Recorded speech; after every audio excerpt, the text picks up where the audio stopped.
Good morning to everybody. Hopefully everybody's wide and awake.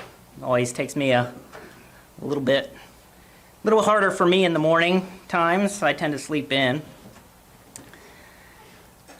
Well, last time I spoke on the book of 1 Samuel. And I focused on the theme of that book, which I thought to be pride.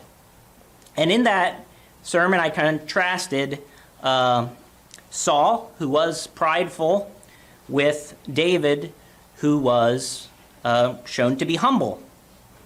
And David's humility and his faithfulness were emphasized throughout 1 Samuel. And in that book, he was made out to be this flawless figure. Today I'm going to focus on 2 Samuel. David is again a principal character in this book, and it covers his reign as king. And this book is written very historically. The events are really not interpreted very much by the author, and sometimes this causes you to kind of have some head-scratching moments about, well, is that what that person did really right? And I think of 2 Samuel as very comparable to the book of Judges. Both stories both contain stories of God's chosen people, but both are filled with all kinds of questionable and sinful behavior throughout. So my goal today is to delve into the story of David's reign as king and to provide some interpretation to better understand this story.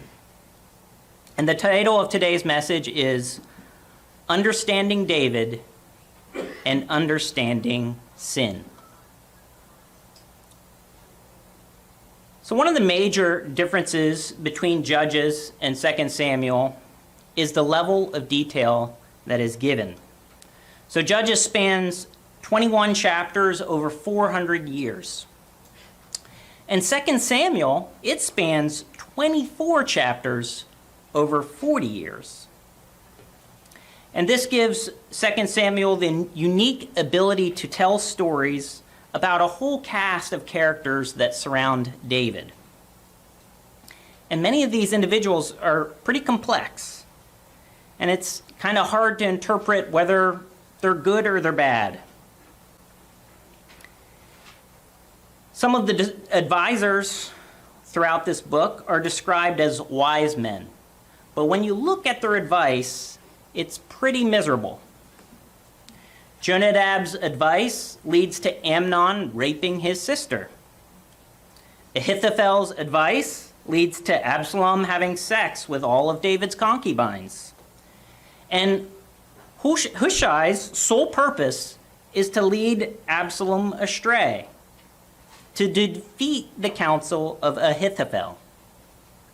So these are the three advisors that are talked about in the book, the wise men. There's also many names throughout the book that you might remember, like Bathsheba, Michal, Abner, Abishai, Amasa, Absalom, and Mephibosheth. All of these have complex stories to them. And all of these, you may question, well, is this character a good or bad person? And the most complex character in this story is David's right-hand man, the leader of his army, Joab. So both books of Samuel have central stories in them that serve as key pivot points that hold the central lesson to the book. In 1 Samuel, that story is David and Goliath, a story of enormous faith and a story of glory. But in 2 Samuel, that central story is David and Bathsheba, a story of horrific sin, a story of immense failure. These central stories couldn't be more opposite. And it's a testament to the different themes that are in these books. David had good qualities. He was humble. He was faithful. He had a zeal for God. He had a desire for righteousness. And all these especially stuck out before he was a king, but they remained as he was king, although he did have lapses in some of these at times. But David had two major flaws. And the first is somewhat obvious, and the second is not as obvious. You actually have to dig a little bit deeper into the story to actually see it. So let's go into the first flaw. It shows full force in the Bathsheba account. Let's start by turning to 2 Samuel 11, verse 2.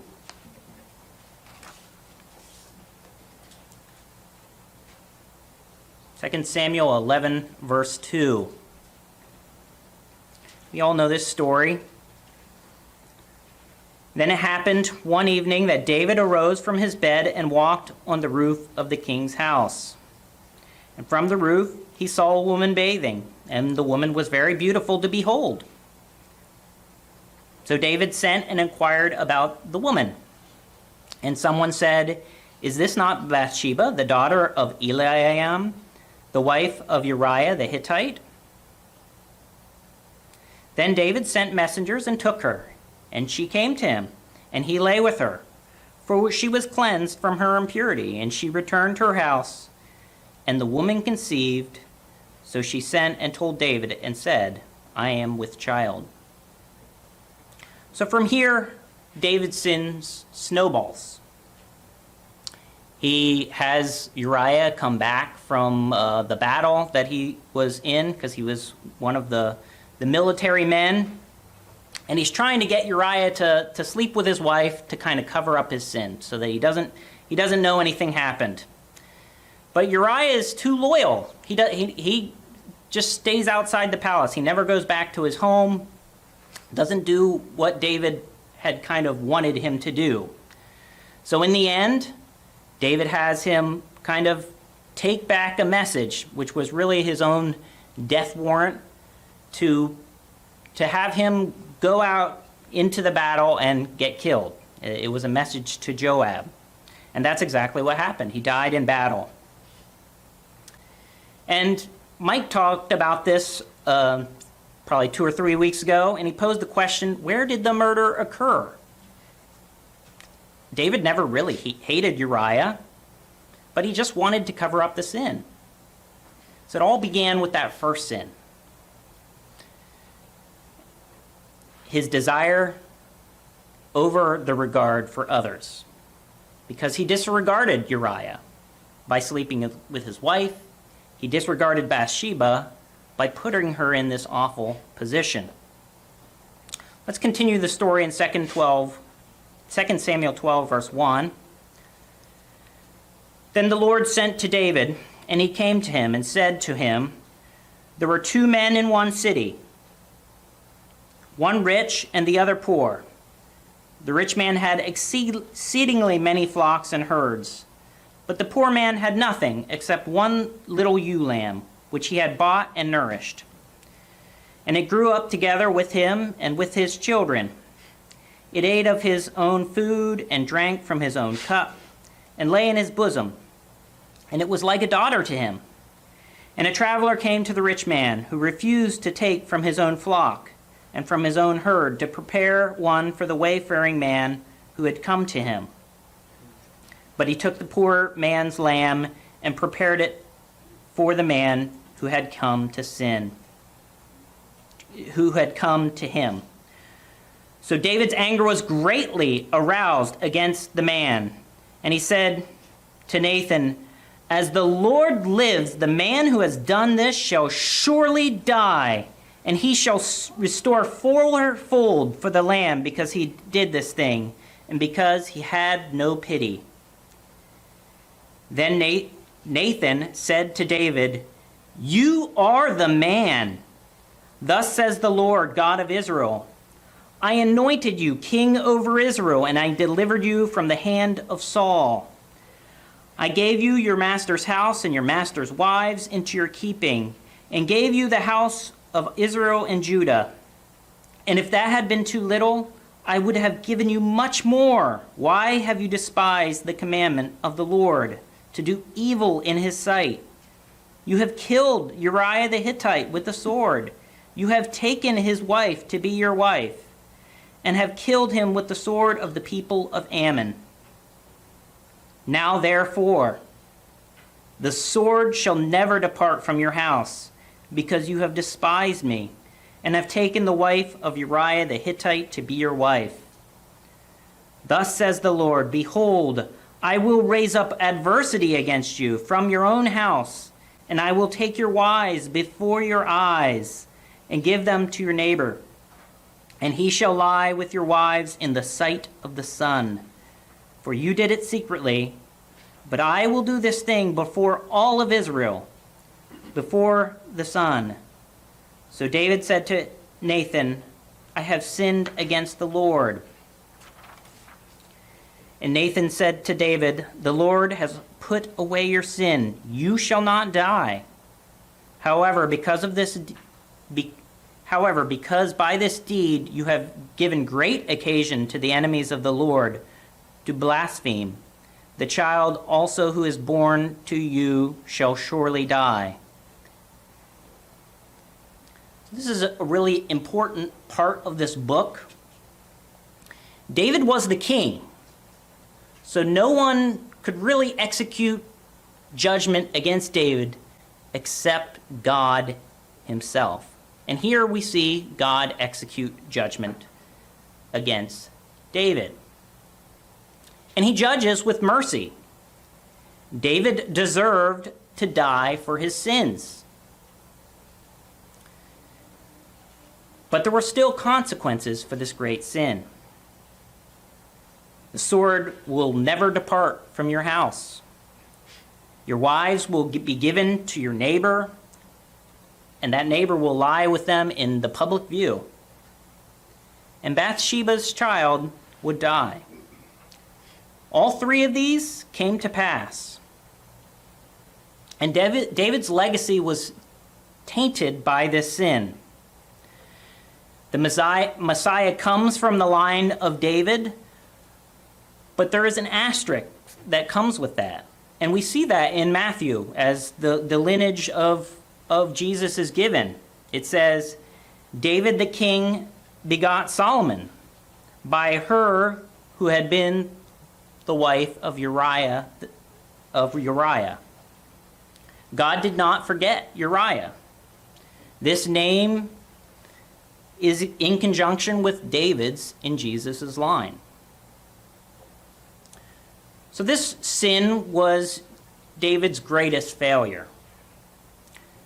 But what was his flaw that led to this? I think many believe that it would be beautiful women.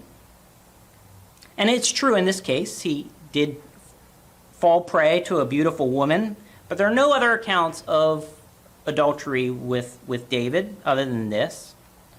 So I think this is a bit of an oversimplification of David's true flaw. The first hint of this flaw is when David mourns for Jonathan, back at the beginning of this book. So let's turn to 2 Samuel 1, verse 26. You might not think of this when you read it because he's meaning it for something different, but 2 Samuel 1, verse 26. I am distressed for you, my brother Jonathan. So this is right after he learns about Jonathan's death. You have been very pleasant to me. Your love to me was wonderful, surpassing the love of women. So I get it. David is trying to communicate how much he loves Jonathan. And he states this by saying that his love for Jonathan surpassed the love of women. And the love between a man and a wife should be the greatest love that you can have in this physical life, that or one with your children. Those should be the greatest loves you have in this life. So that's what he's trying to get across with his love for Jonathan. But I also view this as a red flag. Because what does he mean by the love of women? Does he mean sex? Or is he talking about the love from the marriage relationship? If the love of women just means sex to him, then that's a problem. If friendship with Jonathan was better than his marriages, then that's also a problem. David had multiple wives already at this point, and we see this as being a problem throughout the Bible. We saw this in 1 Samuel with Hannah. It was a problem for her. A marriage is intended to be a lifelong relationship between one man and one woman. And when it's manipulated to be something different than that, that strong bond of love, that strong bond of trust is lost. David's marriages and his family life is certainly broken down after the Bathsheba incident, but we can actually see the breakdown kind of occurring even before then. Even before he had that incident. So, again, what was his big flaw? Let's turn next to 2 Samuel 3, verse 13.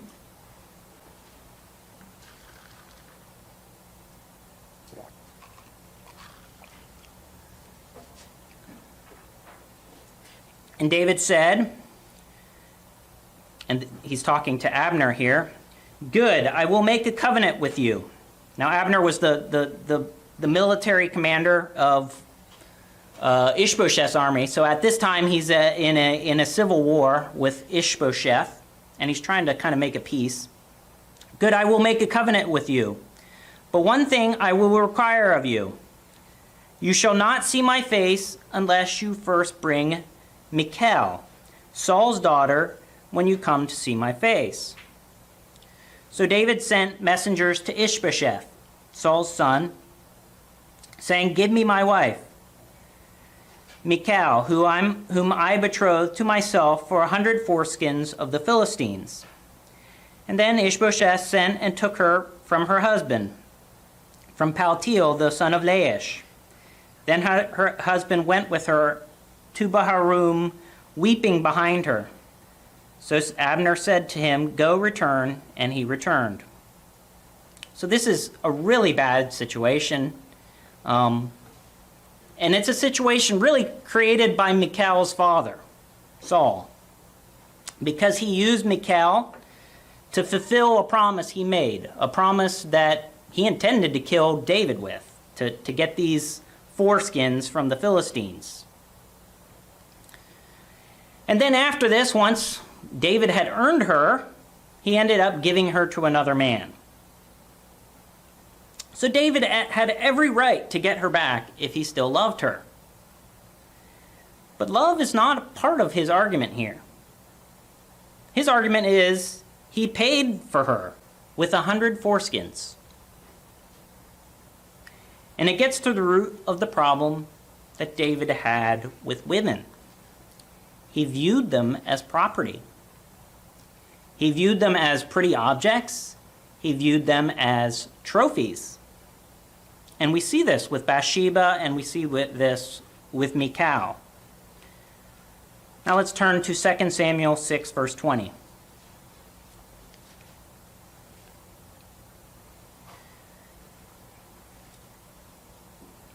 So David had been, this is the bringing back of the ark, and David was dancing around, and Michal has a bitterness to David, and we kind of see this coming out when David comes back from that. Then David returned to bless his household, And Michal, the daughter of Saul, came out to meet David and said, "How glorious was the king of Israel today, uncovering himself today in the eyes of the maids of his servants, as one of the base fellows shamelessly uncovers himself." So David said to Michal, "It was before the Lord who chose me instead of your father and all his house to appoint me ruler of the people of the Lord over Israel. Therefore I will play music before the Lord, and I will be even more undignified than this, and will be humble in my own sight. But as for the maidservants of whom you have spoken, by them I will be held in honor." Therefore Michal, the daughter of Saul, had no children to the day of her death. So this story shows a bitterness that is between David and his wife Michal. David's zeal for God was not wrong, but his response to this criticism comes off as very cold and unloving. And it begs the question, why did David really want her back? And you kind of get the answer here. The Lord chose me instead of your father. It all goes back to who her father was. He was the preceding king. He viewed this marriage as legitimizing his right to the throne, at least in the eyes of the people. She was a trophy. It was a marriage to solidify the throne, which was a real problem throughout monarchies throughout time. And it plays out here with David's marriage with Michal. But he didn't get the throne because he was married to Saul's daughter. He got the throne because God had anointed him to have the throne. Now let's turn to 2 Samuel 15, verse 16.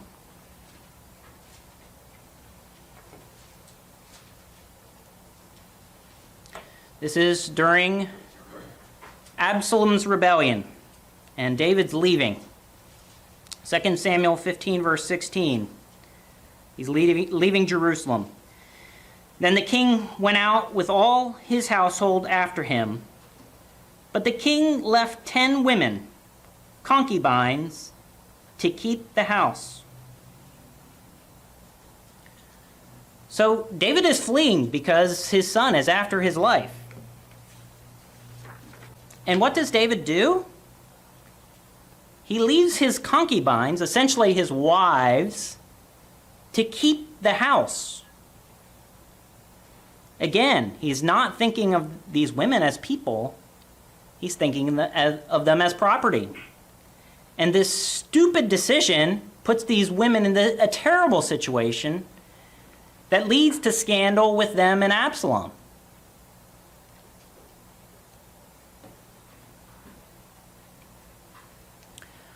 Our society is different than Israel in that it allows women to be more independent.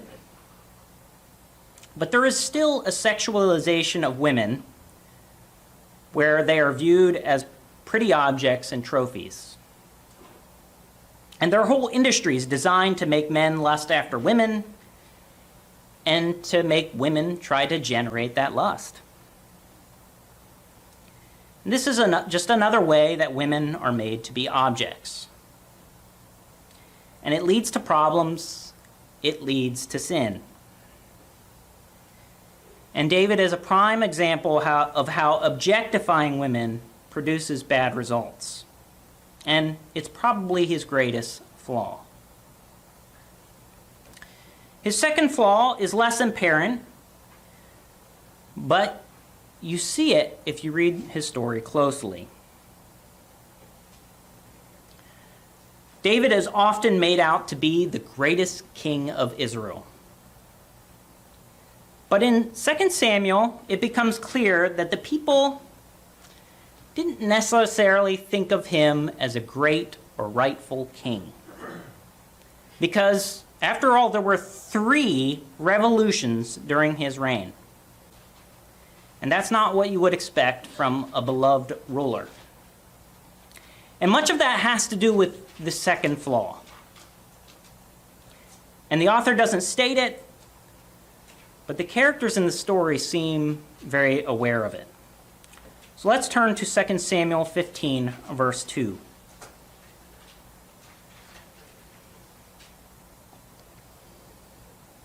Second Samuel 15, verse 2. Now Absalom would rise early and stand beside the way to the gate. So it was, whenever anyone who had a lawsuit came to the king for a decision, that Absalom would call to him and say, "What city are you from?" And he would say, "Your servant is from such and such, a tribe of Israel." Then Absalom would say to him, "Look, your case is good and right, but there is no deputy of the king to hear you." Moreover, Absalom would say, "Oh, that I were made judge in the land, and everyone who has any suit or cause would come to me. Then I would give him justice." And so it was, whenever anyone came near to bow down to him, that he would put out his hand and take him and kiss him. In this manner Absalom acted toward all Israel who came to the king for judgment. So Absalom stole the hearts of the men of Israel. So this is Absalom's way of winning the hearts of the people. And to me it seems very shallow. But at the same time, it's hard to ignore the effectiveness of it.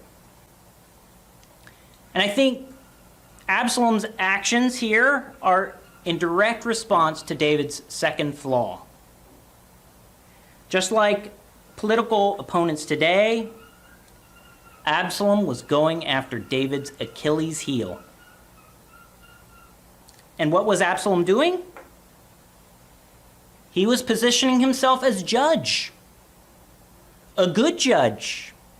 A judge that was better than his father. And it doesn't seem real hard to convince the people of this. Because by all accounts, David was a miserable, miserable judge. And no doubt Absalom knew this. He heard the people groaning about David's poor judgment. And we can see a little bit of this even in the introduction of 2 Samuel, where Amalekite comes with a message that Saul and Jonathan had died.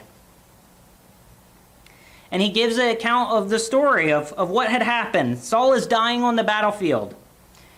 And he begs him to kill him.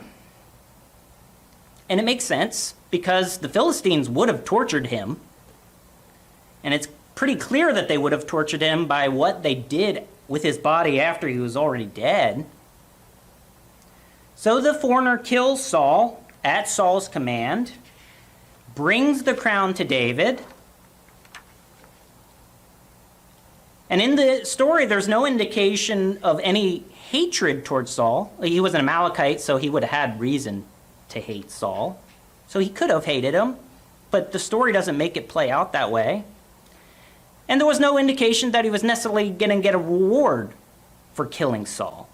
Now, he might have thought that he might get a reward for bringing back the crown, but no indication of getting a reward for killing Saul. But David executed him anyways, because he said he killed the Lord's anointed. And he ignores the details of the story that the Lord's anointed had requested this. So this particular example, you may not be convinced, but to me it seems like bad judgment. It seems like he killed an innocent subject who was actually on his side. Now let's turn to 2 Samuel 3, verse 24. This is again a story of the civil war between David and Mephibosheth, who was Saul's son. And David had made peace with Abner, Saul's and Ishbosheth's commander, who had a lot of political clout. And this peace gives a huge advantage to David in this civil war. But not everybody on David's side saw it that way. So 2 Samuel 3, verse 22. Then Joab came to the king and said, "What have you done? Look, Abner came to you. Why is it that you sent him away, and he has already gone? Surely you realize that Abner the son of Ner came to deceive you, to know you're going out and you're coming in, and to know all that you are doing." And when Joab had gone from David's presence, he sent messengers after Abner, who brought him back from the well of Sirah. But David did not know it. Now when Abner had returned to Hebron, Joab took him aside in the gate to speak with him privately, and there stabbed him in the stomach, so that he died for the blood of Asahel, his brother. Afterward, when David heard it, he said, "My kingdom and I are guiltless before the Lord forever of the blood of Abner the son of Ner. Let it rest on the head of Joab and on all his father's house, and let there never fail to be in the house of Joab one who has a discharge, or is a leper, who leans on a staff, or falls by the sword, or who lacks bread." So Joab and Abishai his brother killed Abner, because he had killed their brother Asahel at Gibeon in the battle. So Joab had sought vengeance over his brother's death. Abner had killed him in battle. And Joab murders Abner. It's hard to view this action, what he did to Abner, as anything other than murder. Abner had just made peace with David, so this is a huge stain on David's reputation. David recognized this, and he basically says, "It wasn't me." He pronounces a curse on Joab and his family, but that's it. In 2 Samuel 8, verse 16, you don't have to turn there, it says, "Joab the son of Uriah was over the army." So he named him the commander after this. Was this justice? No. And I think the people would have felt the same way. David was not good at enforcing consequences when people that were close to him did awful things. Joab and David's relationship, it's complicated throughout his reign. Joab was David's cousin, and he was the military leader of Israel for the majority of his reign. Joab often undermined the authority of David, and he got away with it every time. David consistently allowed it with no consequences.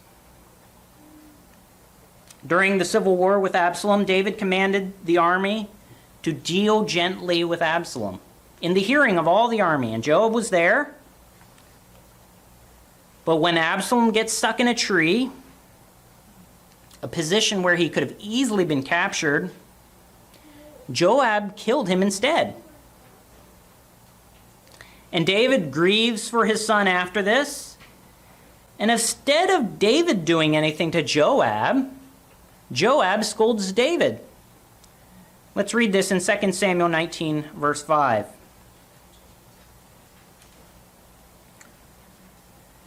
Then Joab came into the house to the king and said, "Today you have disgraced all your servants who today have saved your life, the lives of your sons and daughters, the lives of your wives, and the lives of your concubines, in that you love your enemy and hate your friends.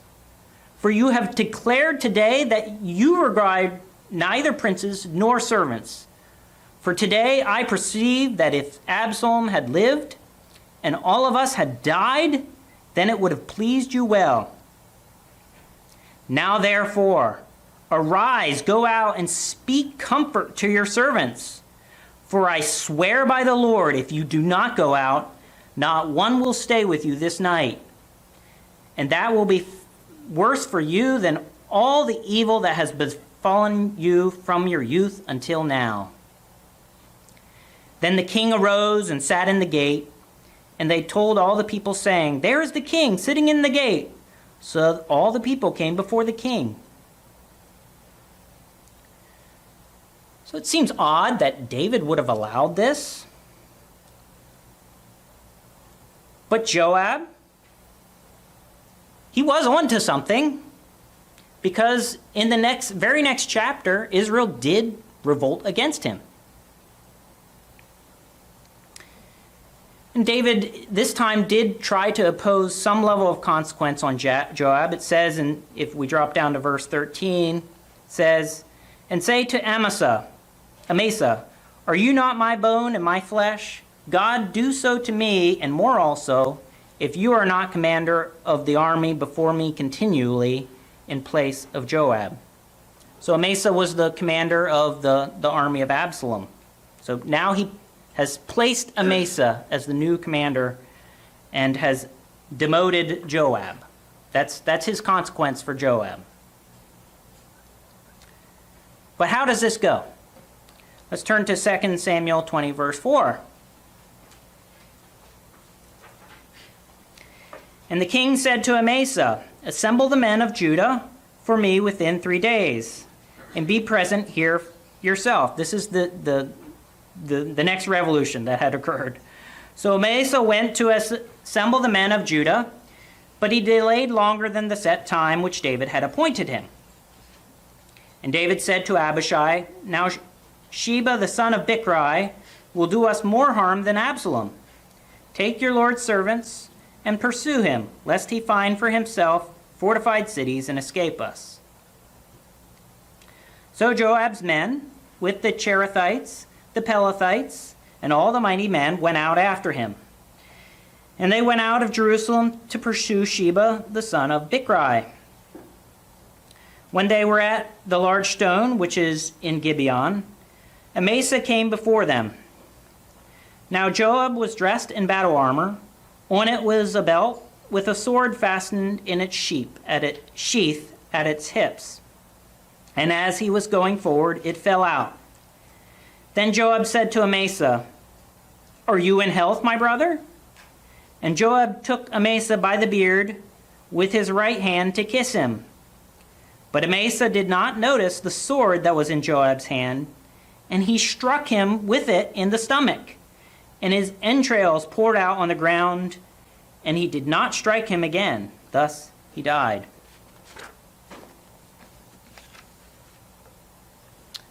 And so Joab strikes again. Surely David will do something against Joab this time. Let's read verse 23. And Joab was over all the army of Israel. Benai, the son of Jehoiada, was over the Cherethites and the Pelethites. Nope. He just promotes Joab to lead the army again. It's baffling to me. No justice and no consequences. Another case of David's bad judgment is with Amnon and his daughter Tamar. Amnon makes this weird request to have his sister feed him while he's sick. And David thinks nothing of this request. And in the process of this, Amnon rapes Tamar. And Amnon deals with her awfully. He ends up hating her and tells her to go away. And David's response to this whole situation is, But when King David heard of all these things, he was very angry. There's no indication of any consequences towards Amnon, at least from David. Absalom, the full brother of Tamar, has a different idea. He's waiting for the right moment, and he ends up murdering Amnon. Just triggers an event triggers this snowball of events that eventually leads to Absalom's revolution. Again, there's no justice, no consequences, and it leads to lots and lots of problems for David. We also see that David is sometimes easily swayed in his judgments. He's believing the person who's speaking to him at the time. And this is a common human flaw. We tend to sympathize with those who are complaining to us rather than being skeptics of what they're saying. And this happens in the case of Ziba and Mephibosheth. Mephibosheth was the crippled son of Jonathan. David took care of him because he was honoring his good friend Jonathan, and Mephibosheth even ate at David's table. Ziba was Mephibosheth's lead servant.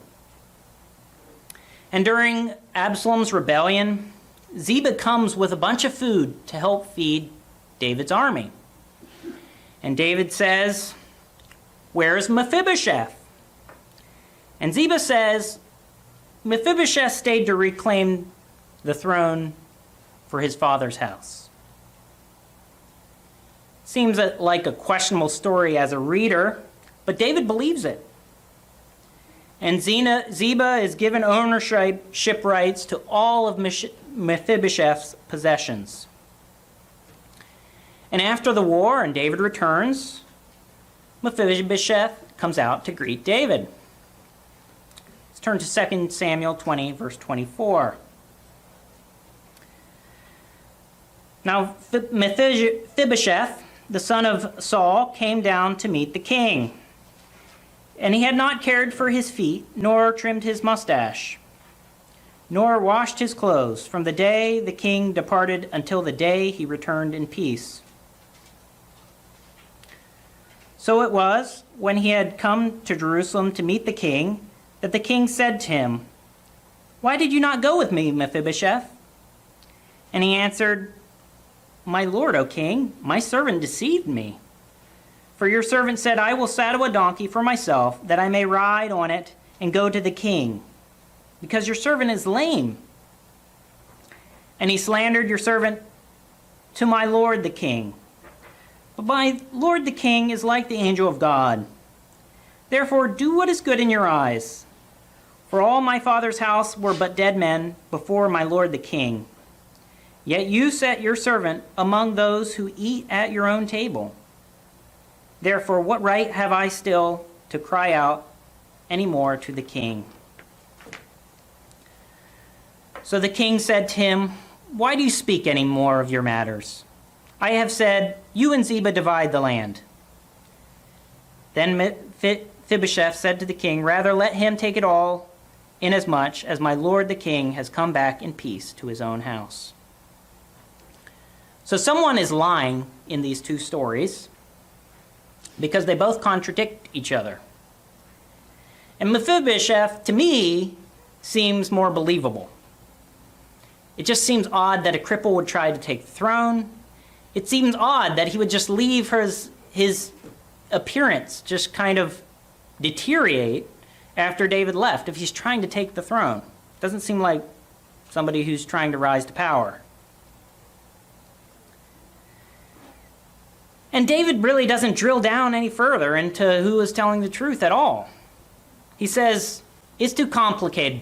Split it." Another example of David's inability to judge effectively. And it's easy to see why Israel might have been frustrated with David. It's also easy to see why Solomon might have asked for wisdom to judge his people. He saw this flaw in his father. The purpose of this message is to better understand David. And as we dig deeper and understand biblical stories such as these, there are lessons that pop up that we can apply. And I have 3 takeaways from this story in 2 Samuel. First is people should not be treated as objects. People should not be treated as objects. David fell into this trap with women on multiple occasions. Bathsheba was the object of his desire. Michal was the trophy that justified his kingship. And the concubines, they kept house. It's sad that that's what it really amounted to David. But there may be a cultural aspect to this, but it doesn't excuse the sin. The same can be said about slave owners throughout time who treated humans as property. Our culture is not completely detached from this mindset. The advertisement industry objectifies women to sell their products. It doesn't matter whether someone's a different gender, ideology, class, race, age, or even a stranger that you're never going to see again. We should treat them all as human beings, not as objects. To allow culture or anything else to do differently leads to sin. Key takeaway number 2. Sin has to have consequences. Sin has to have consequences. David seems to show mercy a lot, just like our merciful Father. But he went too far, because oftentimes David didn't have any consequences, and sin has to have consequences. And we can look at the opening story with Bathsheba. God had mercy on David. He didn't kill him. David deserved death. He committed adultery. He murdered. Both of these were death penalty crimes in Israel. But that mercy God showed didn't mean there weren't consequences. David suffered from the consequences throughout the rest of his life of that action. Law is there for a reason. It promotes peace. When law is broken and there are no consequences, there is no peace. Now, there are limits to us in how we can impose such consequences. We are not judges. We aren't politicians. And even if we were, there are cases where God's law and America's law just don't align. We can merely uphold and promote God's law as much as we possibly can. And we can try to change our spheres of influence. We can try to change how we operate within our homes, how we operate with our children. We should try to be like God. We should try to have a heart of mercy. But there still has to be consequences. It's not easy always to do, but it's necessary. Key takeaway number 3. Understand and overcome our flaws. Understand and overcome our flaws. No one is without flaws. David had many good qualities, but his flaws dominated his later life. And he never seemed to overcome those flaws. And at the end of his life, we see that he has regrets. He advises King Solomon to judge the likes of Joab. And he and other people that he had been too merciful to, at least in his mind, over the course of his life. In Stephen's sermon last week, he talked about the importance of evaluating ourselves for Passover. We're to understand the areas where we are susceptible and weak. We need to try to strengthen and mitigate those weaknesses. Often our greatest strength is our greatest weakness, and vice versa. One of my great strengths is I'm a logical person. It really helps me as being a software engineer to really like logic and be able to operate within code using logic. And from a spiritual perspective, this attribute can help me study the Bible. I love trying to find the different connections within the Bible. But it can be a challenge for me with prayer, being a logical person, because prayer is an emotional activity. It's an area that I need to work on. It's an area that I've probably always needed to work on. Understanding ourselves, our weaknesses, are critical to our spiritual progress. David was an incredible person, but he was still human. In reading 2 Samuel, his weaknesses really showed through.